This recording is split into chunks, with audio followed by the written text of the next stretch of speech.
Good afternoon mga guys po. Philippines, balita Pilipinas.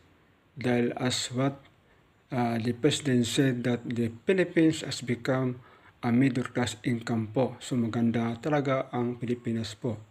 Dahil sa what they said na maganda na ang country Philippines dahil become middle class income po sa mga manggawa. So dahil ganito, ito po ang nangyari. Sa panahon po ng dating Pangulong Duterte, the confidential fund of Duterte's administration a year is 2.3 billion po. So, maganda nga talaga. Dahil pag-upo ng President Administration Bongbong Marcos, the confidential of Bongbong Marcos is 4.5 billion po. So, ganyan po ang maganda ngayon. Dahil nga, tumataas na ilang mga funds sa mga secret agent nila. Dahil times 2 pa, may get. Dahil, as what I've said, former President 2.3 billion a year confidential fund, and now President Administration Bongbong Marcos is 4.5 billion po a year. Ganyan po wala kang pera pag-lose tayo ng confidential fund ng budget, secret agent. So, dito, sa ating DOJ, konti man lang dahil ang budget po sa confidential fund is 500 million po a year. O ganyan po kalaking pera. So, again, thank you sa lahat mga guys. Sana ay may gusto kayo sa aking gawang video at don't to like to share po or subscribe sa aking YouTube channel na Problem Vlogger po. So, dito naman tayo sa Balitang Reaction TV. Pwede kayong mag-direct subscribe po sa Reaction TV at kung gusto niya sa akin na po, Jimmy Vlog po. So, makinig po tayo sa Balitang Reaction TV dahil maganda ito. Chismis itong balita Pilipinas, breaking balita Philippines.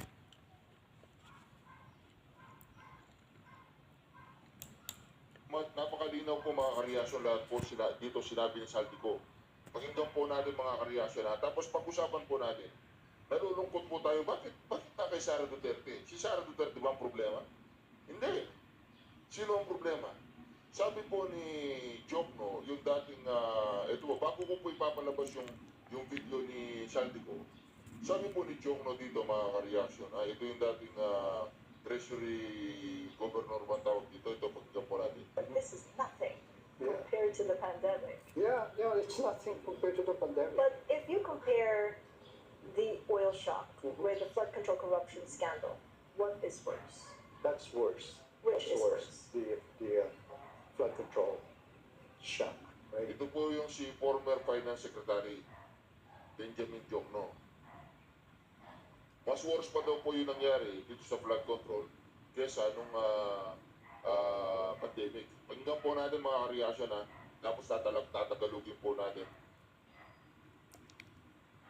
Nothing compared to the pandemic. Yeah, it's nothing compared to the pandemic. But if you compare the oil shock with the flood control corruption scandal, what is worse?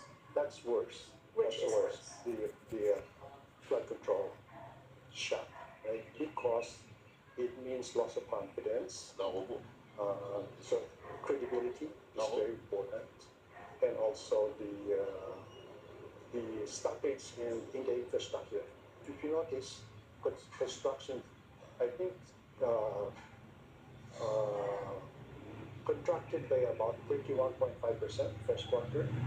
I wouldn't be surprised if it could contract by more than that in the second quarter. And so things are not moving. So construction has stopped, and that is a major part of our budget. In fact, that was my focus during the Duterte years, because I look at the numbers during the last 50 years before Duterte. We were only spending less than 2% for infrastructure as 2% of GDP. So no wonder we suffer in comparison with our neighbors like Malaysia, Thailand, Indonesia, right? Singapore. So I said, I think we should start building for the future. And so I said we should set aside at least 5 to 6% of our budget for infrastructure. So that's why we have large projects like the Manila subway and then the North-South Rail system. So big projects. And so that is, I think we should continue doing that for the next 20 years. Oo. Nakita po niyo, explain po ni dating Finance Secretary Jokno na ito po matinong Jokno, hindi yung Jokno na labas ang ngipin. Walang kwenta yun. Wala pong kwenta yun. Ito yung matinong Jokno. Kaya mga karelasyon, pakinggan po natin ito. So when we look back at his State of the Nation address last year, when he said, "Mahiya naman kayo," what has that led towards? Is that something of a positive? Your own assessment a year on from that statement, and another one is coming up in a few weeks. No, but that thing could not have happened without his participation. Because the Kanina po sabi po ni Benjamin Jokno, ito po yung Jokno na matino, yung Jokno na labas ang ngipin, wala pong utak yun. Problema siya ng gobyerno.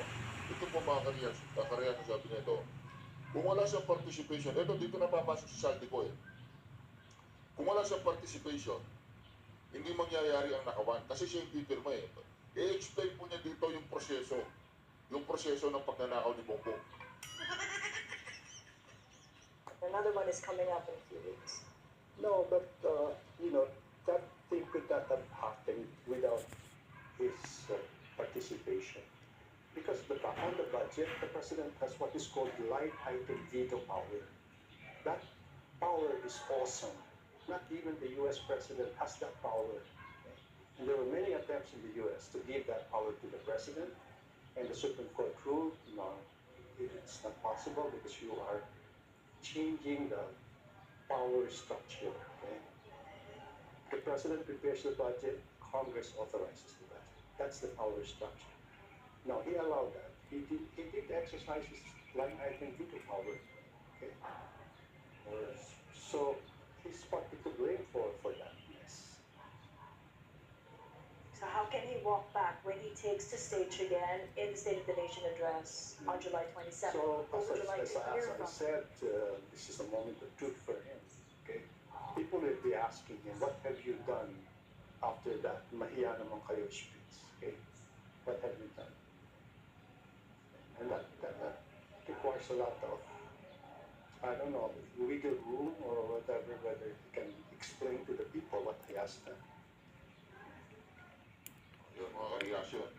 Ito pagdating po ng July 26 po yun, makikita po natin dito kung ano naman. Kasi pag lap trip siya. Pag umingiti siya, ngiti lang siya ng ngiti mga karelasyon. Ito mga karelasyon, pakinggan po natin dito sa saldi ko para maintindihan po natin ang lahat. Kasi hindi na po mabubura ito sa internet, hindi na po mabubura ito sa ating bayan. Kasi ito talaga, masasabi po natin talagang kahit anong gawin nila, kahit pinatahimik pa nila sa saldi ko, talagang wala silang magagawa dito. Wala po silang magagawa dito. Nasa record na po ito, kahit sabihin pa nilang hindi siya under oath, wala po silang magagawa sa sinabi natin sa saldi ko. Ang nag-deliver papunta sa bahay nila Pangulong Bongbong Marcos at Speaker Martin Romualdez. Mag-insert o magpasok ng 100 billion worth of projects sa BICAM. Sana po ay hindi nila ako mapatay bago ko mailabas ang lahat. Ginawa ko lang ang utos sa akin, pero ngayon, handa na akong harapin ang lahat. Ginagamit ng administrasyon ang buong resources ng bansa para tumahimik ako. That he will shoot me if I will talk. Gagamitin ako bilang panakipbutas sa kanilang kampanya laban sa korupsyon. Hindi na ako mananahimik, ilalabas ko ang lahat ng katotohanan. May resibo, may ebidensya, at may pangalan. Para sa bawat